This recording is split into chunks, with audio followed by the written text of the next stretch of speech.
Corrie ten Boom, and she was raised as a Christian, just a generally amazing woman to begin with. But there's a weird historical fact that I discovered. Every now and again when I'm writing these stories, I find these things and I go, why didn't anybody else write about this? Because this is so weird and interesting. Her family in Holland, in Amsterdam, had a thing for the Jews. They were, serious Christians, but even going back deep into the 19th century, they had a thing for reaching out to Jews. And I thought, that's so cool. And they had a Bible study about the Jewish people in the 19th century. So fast forward 100 years later, the Jews are being persecuted.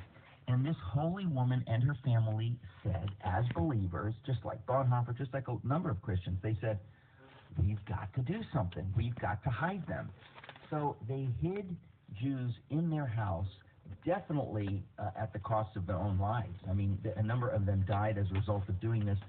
But they hid them in a room in their house, and they basically were fearless. They said, we're going to serve God heroically. It's what he's called us to do. It's so beautiful when you see the heroism and the joy. These are not dour Christians. These are joyful Christians.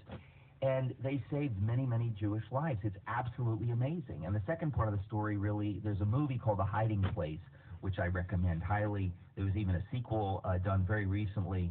And it tells the story of this hiding place in the house, this small place where they would hide the Jews. And then it tells the story of how finally the Nazis caught up with them and put them in concentration camps. Women went to Ravensbrück. Corrie's sister eventually dies. But if you think Corrie ten Boom, this is what's so humbling. We think of Corrie ten Boom as this giant of the faith. But she's a midget compared to her sister, who is such a giant of the faith that all of us think, oh my gosh. Her sister was such an inspiration to Corrie, right? So it puts things in perspective. And she was an older sister. It was an older sister, but this is the kind of faith this is the older sister who died. She had the kind of faith that this is what she said, they would do Bible studies. Now imagine in the stinking barracks where they're sleeping on rotting straw with lice, okay?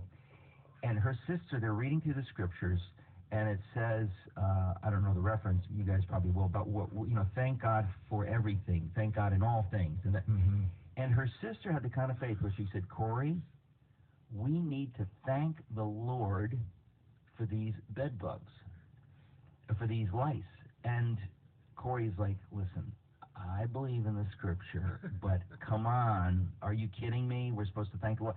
And she says, I really believe that if we're obedient to what God says, we can't go wrong. And it really says that. There's got to be, God must know something, that if we have thankful hearts and thank him even for our suffering, even for the worst things or whatever. And so out of obedience, gritting her teeth, I think, Corrie ten Boom thanks the Lord for the lice. And the rest of the circumstances too. Yeah. It's horrible, but specifically for that. Huh.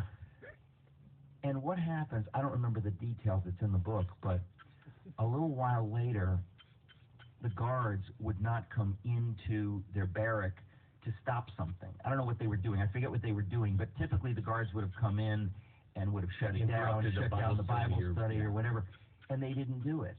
And they later found out that the reason they allowed the Bible study to continue was because they didn't want to get lice, they didn't want to get near the lice. And so souls were saved because of the lice. And in other words, that sometimes the Lord reveals to us what happens when we're obedient. And by praising God for that, and it's not just that the Lord allows us to give us joy, in a sense, to say, like, don't you see that if you do what I ask you to do, I want to heap out blessings on you. And so Corrie ten Boom got to actually see how the Lord allows them to participate in this prayer, thanking God for the life, so that later on they could say, I didn't need to do that. The Lord still would have saved these souls, but he allowed me to see how by obeying him, I was participating. So you get those kinds of radical stories. And then suddenly I find myself praising God for the traffic when I'm in a taxi cab and I'm late for something.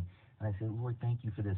Your purposes are unknown to me. I praise you. I pray that the traffic would go away. But if it's not going to go away, I praise you for it because you're a good God and I can trust you even with the nasty stuff. And that's that attitude of thankfulness. Attitude of that's gratitude. what you're developing.